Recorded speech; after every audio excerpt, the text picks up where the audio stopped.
All right. Thank you, Ryan. Good morning, everybody. Going to introduce myself, certainly, and thank all of the sponsors today and everybody for coming to attend. As Ryan says, we're going to talk about usage-based monetization and our go-to-market strategies. I know folks will filter in as we get going here, and we've got some outstanding speakers and outstanding panelists as well later today that you can interact with one-on-one, ask your questions, talk about strategy. So we're quite looking forward to that. But a few comments from me just to kick the day off and set the tone, at least from my perspective, about what we're all contending with.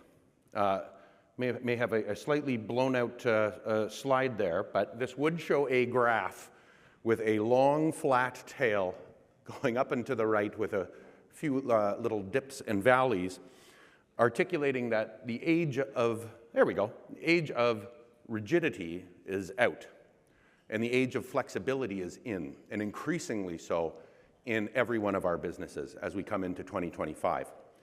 And why I think this is sort of an interesting graph here is because of the slide that follows.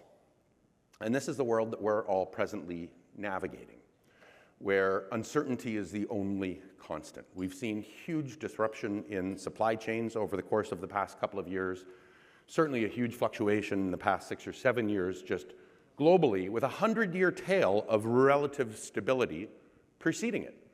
These are truly different times in 2025. So if your business is kind of taking the same approach as always, treating the way that you sell, the way that you attract demand, the way that you ingratiate yourselves to customers, the way that you price, package products, and the way that you drive NRR increasingly is very, very important.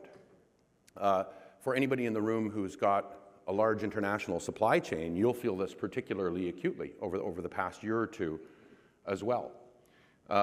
These metrics come from, you can sort of take your source, but the methodology measures a number of things, including mentions of economic uncertainty in a couple of dozen newspapers globally around the world, and takes into account what the Philadelphia Fed is saying, as well as tax code provisions, and whether or not economists are agreeing about what's to come in the next 1 or 2 years. So what does it mean for our go-to-market motions? It's going to become increasingly important for us to compete on the commercial point, right? And how that commercial point lends itself to our customer relationships. Could be volatility in your supply chain as a result of tariffs. Budgets are difficult. Finance departments are having difficulty keeping up with that sort of thing. And focusing on customer centricity and looking not only at how you go out to attract new demand, but how you treat existing customer cohorts is becoming more and more important to all of us.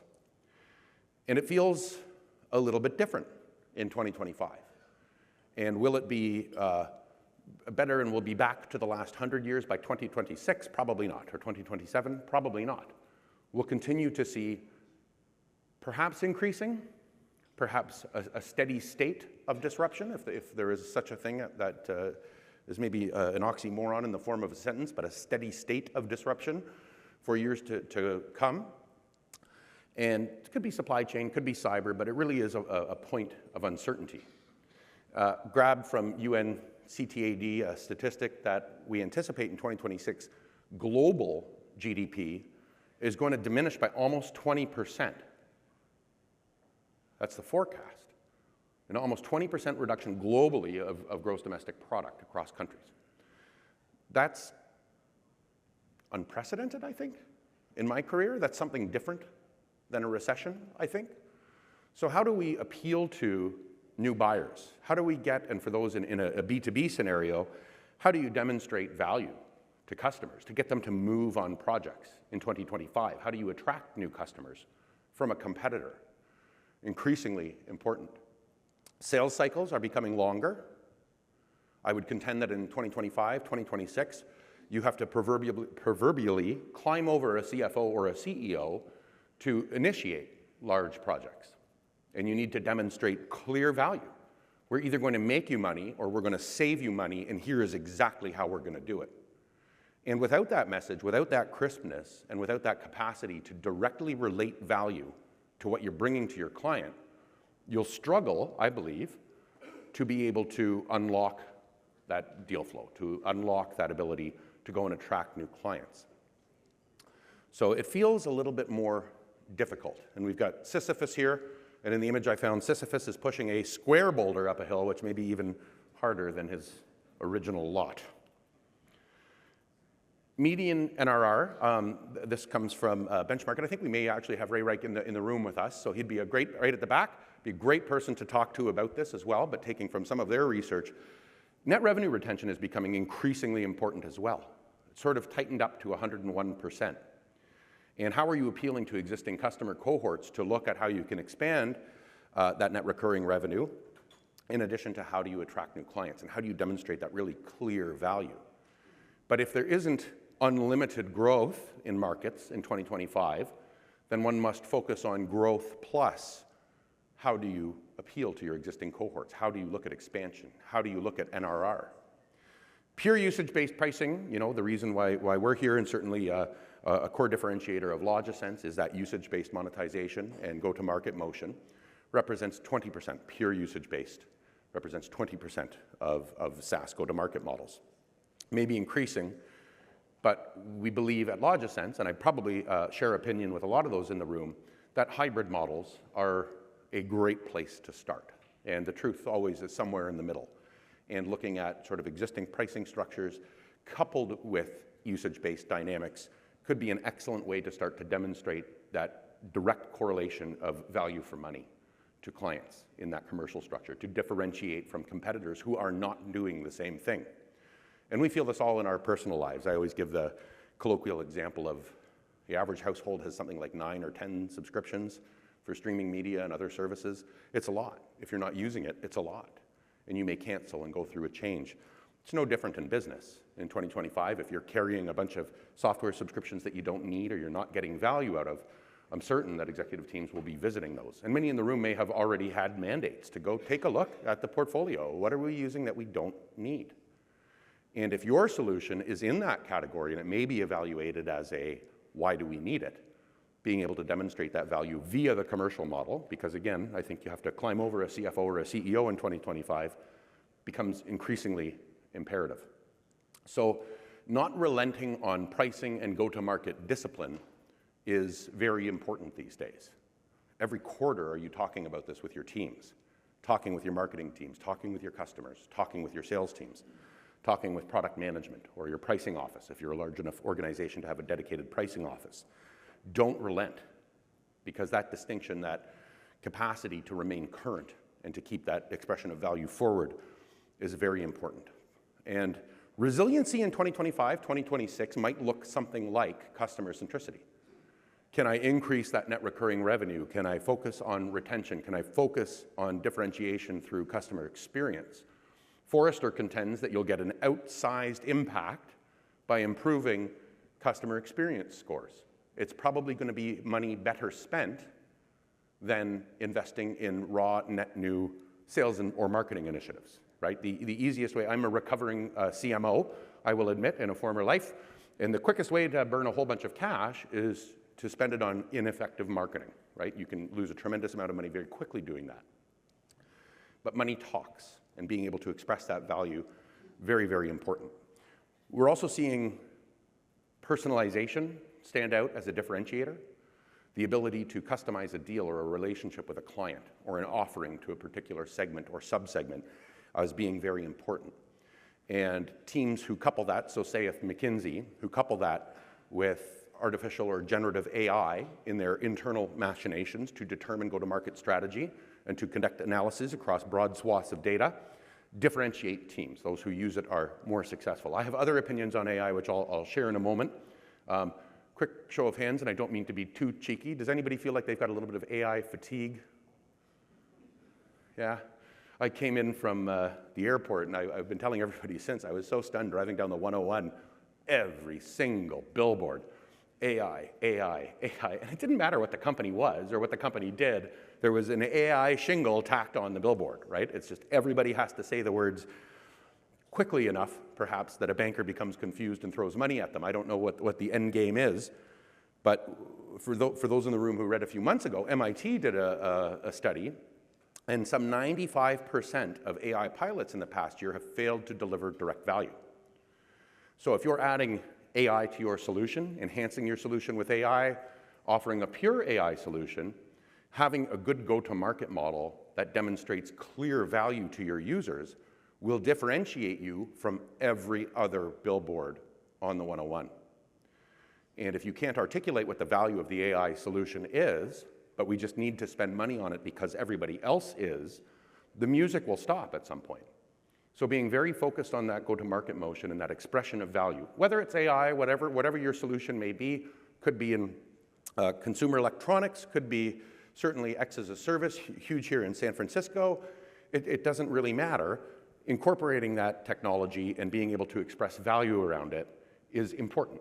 And like we say, we saw a lot of hands go up when we say AI fatigue. And some of that fatigue is because whether you like it or not, every vendor you got is giving you AI and charging you for it. Did you ask for it?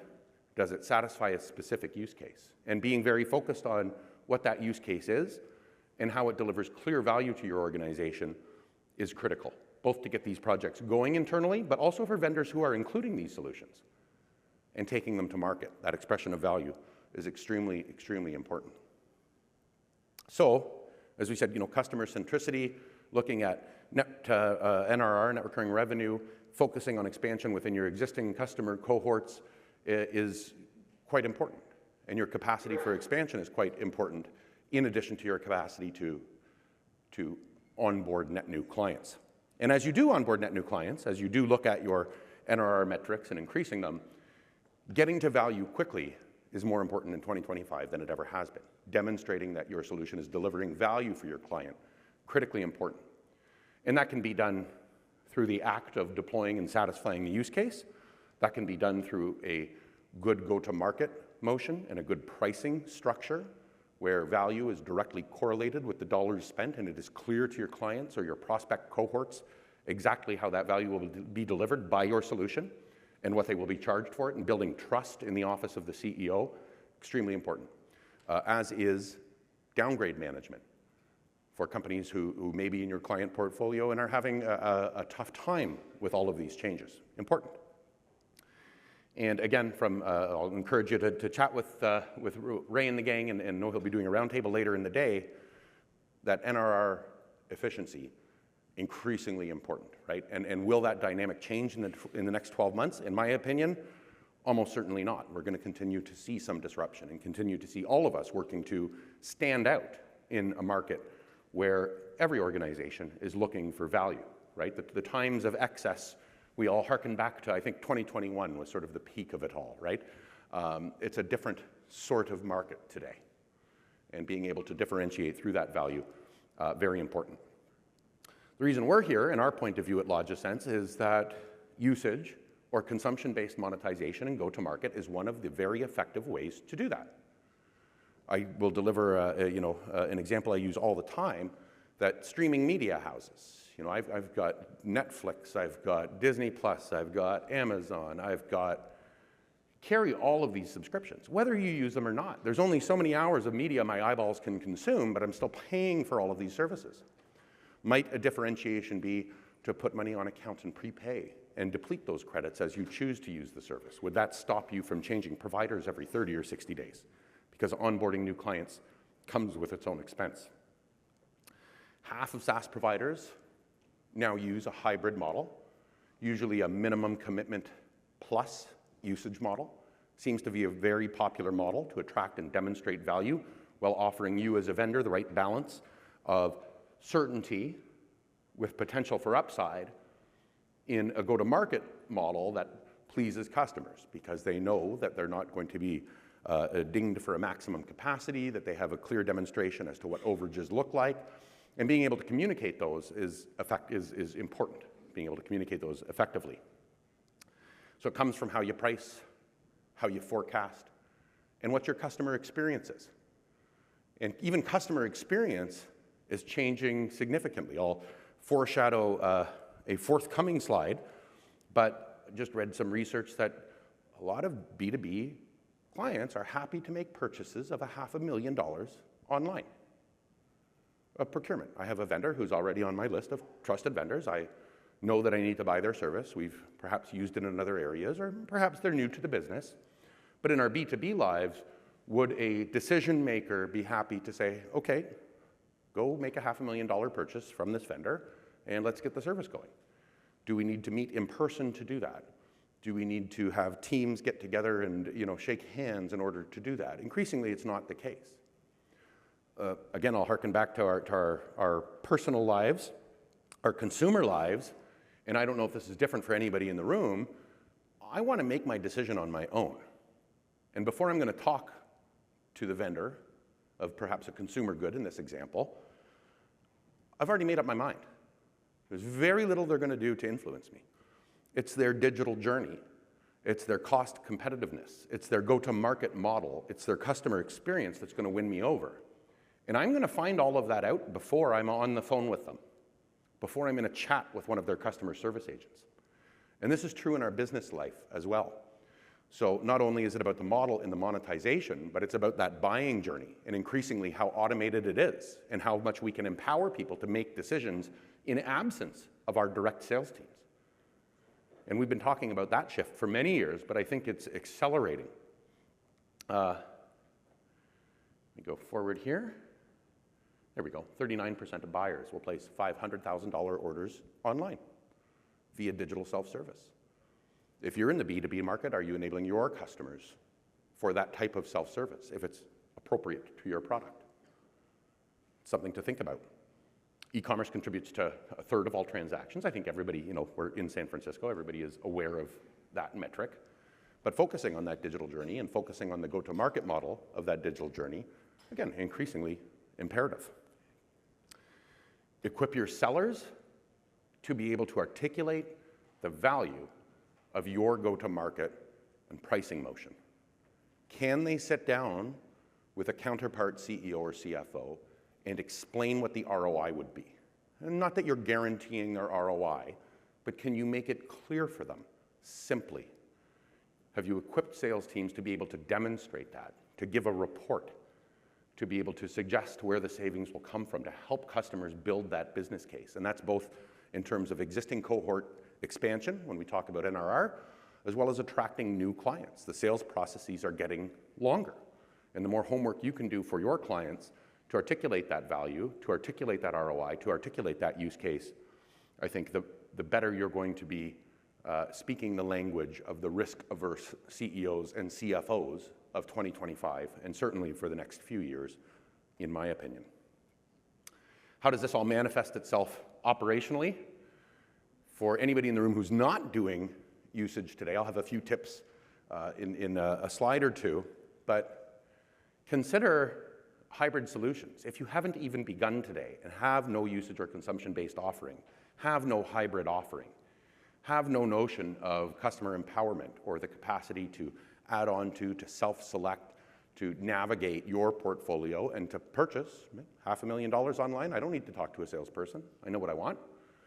You may be missing something in that, something to think about. And we've got a lot of experts here at the summit today who can help with those conversations. Product-led growth, self-service, assisted sales for sophisticated buyers.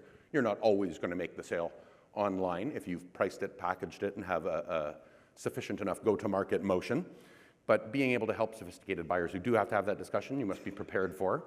And being able to automate your customer experience and look at that NRR cohort and how you can best serve them or automate for them. Again, something to really think about today and going forward, something to chat with the experts who are here about today.